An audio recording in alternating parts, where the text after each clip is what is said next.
welcome back to another Yankee Town video.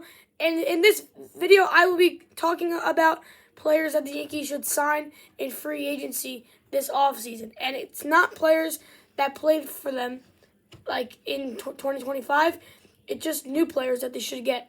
So I made a list here, and I'm going to go over it. So first, is some starting pitching that, well, they already have Ryan Yarbrough, but with Rodon out, Cole out to start the year, Clark Schmidt, their rotation right now is looking like Fried, Schlittler.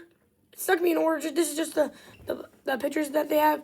Fried, Schlittler, Heel, and Warren. They need one more. It could be Ryan Yarbrough if they re-sign him, which I definitely think they should. And then, so they might get some starting pitching. And I put on here Michael King and Brandon Woodruff. They're both free agents. I think they could be decent guys. But Brandon Woodruff is like a really good pitcher, though. So I don't know if they're looking for like a really good pitcher. I just think they're looking for someone who can be decent. So I think Michael King can be one of those. But mainly, I think they're gonna try to go after the bullpen.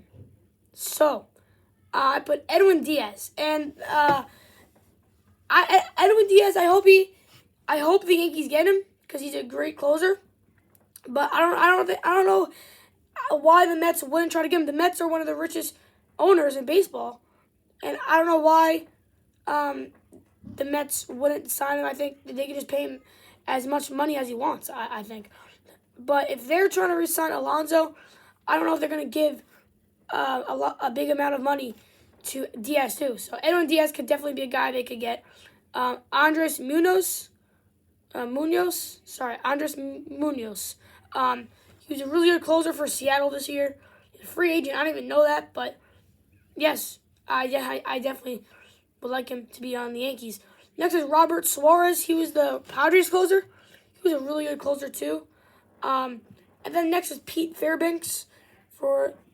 He was on Tampa Bay the last few years. He's a pretty good closer too. So these guys are all kind of closers, and they already have Bednar. And Doval is going to be the closer, I don't think, at least to start the season. But Doval is in there. They're not going to get Williams back. So I think right now Bednar is the closer, but you can never have too many closers. So I think all these options would be great options. Next is Kyle Finnegan. He was a Nationals closer for a couple years. He was on the Tigers this year. He's pretty good. He's a decent guy, I think. I don't know if he'll be the closer, but he can be a decent setup man for Bednar if they get him.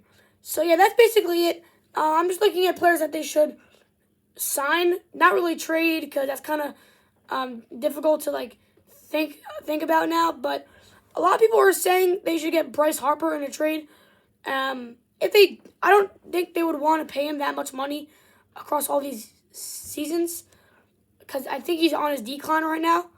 But for him, they would have to trade Spencer Jones, Jason Dominguez, Will Warren, and maybe some other guys like Javian Sandridge, maybe like some prospects.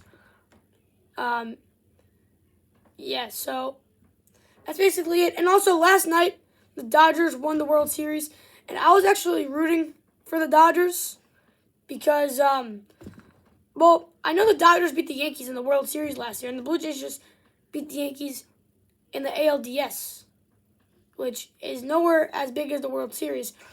But I don't want an American League East team to win. And the Dodgers, it doesn't really change anything. They're still going to be the champions. And, so I was actually rooting for the Dodgers. But Don Mattingly, he was a really good Yankee, and he never won a World Series, so that would be nice if he won for the Blue Jays because he's the bench coach. But yeah, that's it. Thank you guys for watching. I'll see you next week in the next video.